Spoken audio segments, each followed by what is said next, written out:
है पार्थ? मानव, दानव, पशु, पक्षी, जंतु, कीटक, मत्स्य, वृक्ष, ये सब कैसे बनते हैं? किन पदार्थों से इनका जन्म होता है? कैसे चलते हैं, कैसे जीते हैं? मृत्यु कैसे होती है इनकी? और मृत्यु के पश्चात क्या होता है?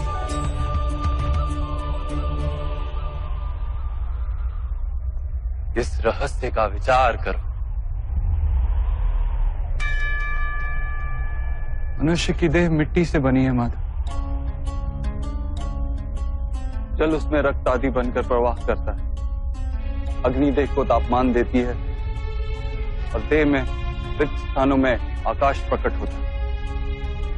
अर्थात धरती, वायु, जल, अग्नि और आकाश, इन पंच महाभूतों से ही शरीर का निर्माण हो। अर्थात महामहिम गुरु द्रोण पृथ्वी, जल, वायु, अग्नि और आकाश से अधिक कुछ भी नहीं। धर्म ज्ञानी भी पंच महाभूत का जोड़ है और अधर्मी भी। तो मोह किसका कर रहे हो पार्थ? मिट्टी का? परंतु माधव, इस मिट्टी के देह से ही तो मनुष्य एक दूसरे का परिचय पाते हैं। सारे संबंध इस मिट्टी के देह से ही तो होते हैं। नहीं पार्थ, यदि ये सत्य होता तो मृत्यु के पश्चात देह को नष्ट क्यों किया जाता है? वास्तव में ना मनुष्य का परिचय उसकी देह से है और ना ही संबंधों का आधार उसकी देह से। मनुष्य का स्वभाव, उसके बर्ताव और उसके कार्य उसका परिचय। तमस, रजस और सत्व, ये तीन गुण क्या है माधव? तमस का अर्थ होता है अंधकार। बिना अच्छे बुरे का विचार किए जीवन व्यतीत करने को तामसिक व्यवहार कहा जाता है। जैसे पशु पक्षी जीते हैं केवल अपनी शारीरिक इच्छाओं को पूर्ण करने के लिए। सत्व का अर्थ होता है ज्ञान का प्रकाश। जब व्यक्ति प्रत्येक परिस्थिति में धर्म का, सत्य का और परंपराओं का विचार करके व्यवहार करता है, तब उसे सात्विक जीवन कहा जाता है। इन दोनों के मध्य में ऐसा व्यक्ति होता है जिसके पास ज्ञान तो है, पर शरीर और मन की इच्छाओं के साथ बंधा हुआ भी है।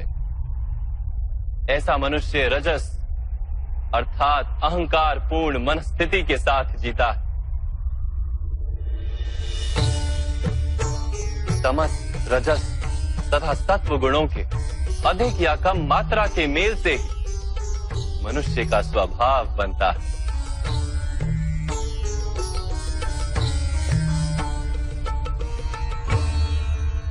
सामने देखो पार्थ, इन सब में तुम्हें कौन से गुण दिखाई देते हैं?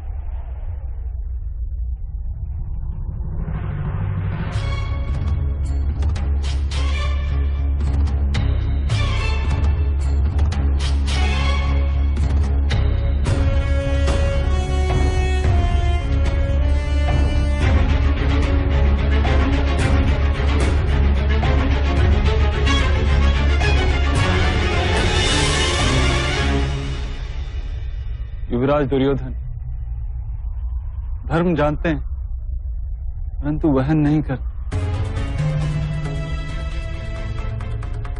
उनके जीवन का केंद्र अहंकार है, अर्थात उनमें तमस कम है, रजस अधिक है और सत्वगुण पूर्णता नहीं।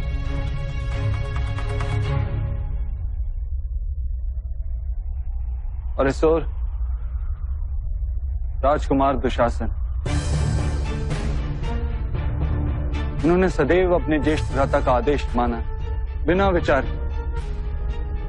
अर्थात इनमें केवल तमस। महामहिम को भी देखो पार्थ, सत्व के साथ तमस का मेल है। अहंकार नहीं, किंतु पुरातन धर्म, पुरानी परंपराओं और प्रण के साथ बंधे, आवश्यकता होने पर भी अपना प्रण नहीं तोड़ सकते।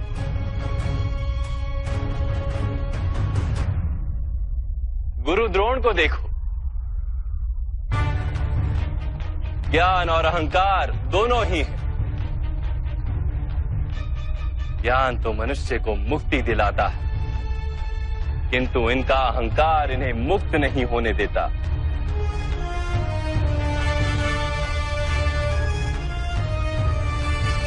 परंतु माधव,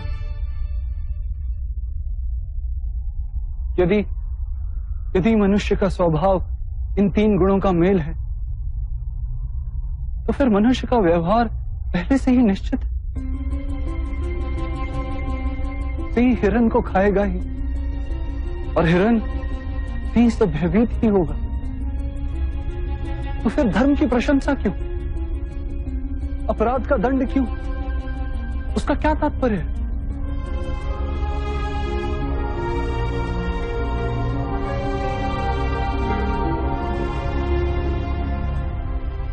उत्तम प्रश्न है पार्थ, किंतु पहले मनुष्य क्या है ये तो जान लो। मनुष्य केवल 5 महाभूत नहीं, 5 पदार्थ नहीं, 5 ज्ञानेंद्रियां, 5 कर्मेंद्रियां तथा 3 गुण, ऐसी 23 वस्तुओं का मेल भी नहीं।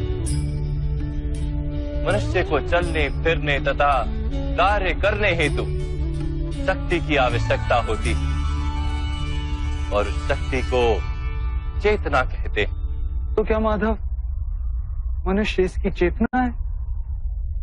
नहीं पार्थ, मनुष्य की चेतना के साथ उन 23 वस्तुओं के मेल का नाम प्रकृति है।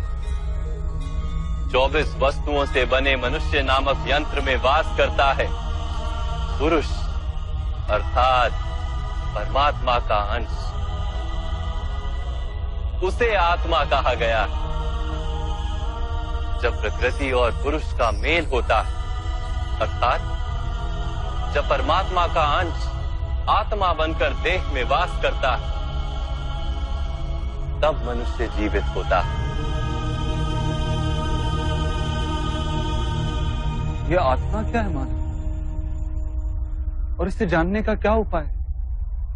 मनुष्य जैसे रथ का उपयोग करता है, वैसे ही आत्मा शरीर नाम के इस यंत्र का उपयोग करती है। शरीर के माध्यम से शरीर के सुख दुख का उपभोग करती है, किंतु आत्मा शरीर नहीं पार्थ। शरीर का नाश किया जा सकता है, किंतु आत्मा का नाश नहीं किया जा सकता। नैनं छिन्दन्ति शस्त्राणि नैनं दहति पावका, न चैनं क्लेदयन्त्यापो न शोष्यति मारुता। आत्मा ना शस्त्रों से छेदी जा सकती है और ना ही अग्नि से जलाई जा सकती है। न जल उसे निर्बल कर सकता है और ना ही पवन उसे सुखा सकती है। आत्मा शरीर में रहते हुए भी अमर है।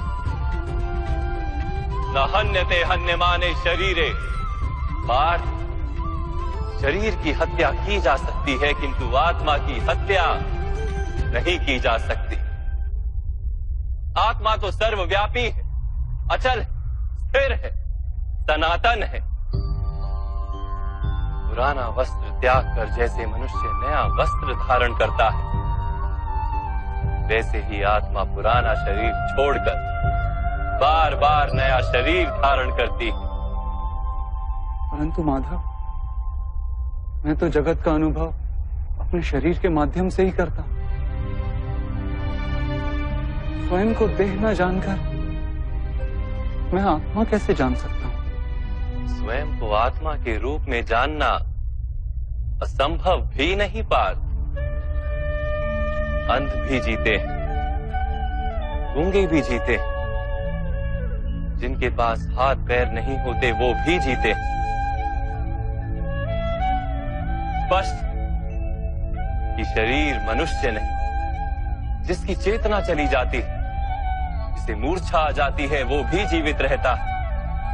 इसलिए स्पष्ट है कि मनुष्य का चेतन तत्व वो भी शरीर नहीं। इसी प्रकार जो व्यक्ति अपने भीतर खोज करता है, मैं इंद्रियां नहीं, शरीर नहीं, भावनाएं नहीं, विचार नहीं, ज्ञान भी मैं नहीं, जो ये समझता जाता है, वो अंत में स्वयं को आत्मा के रूप में जान ही लेता है।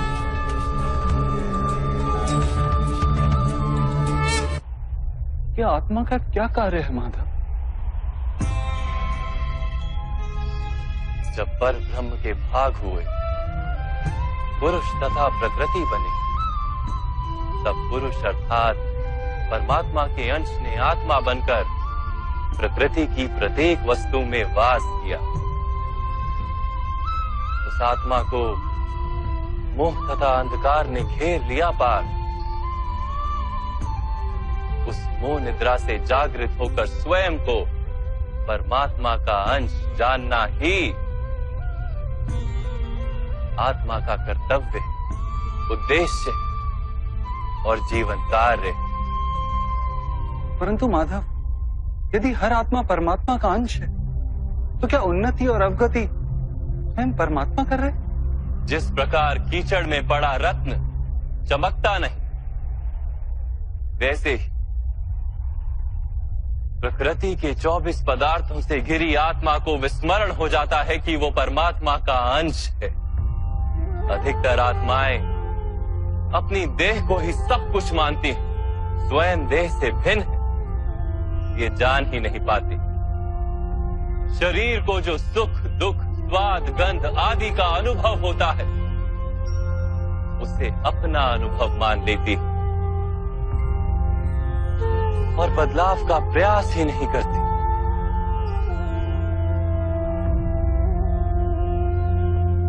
जो आत्माएं बदलाव का प्रयत्न नहीं करती, निरंतर अधर्म करती रहती हैं, उन्हें जागृत करने के लिए दंड देना अनिवार्य है।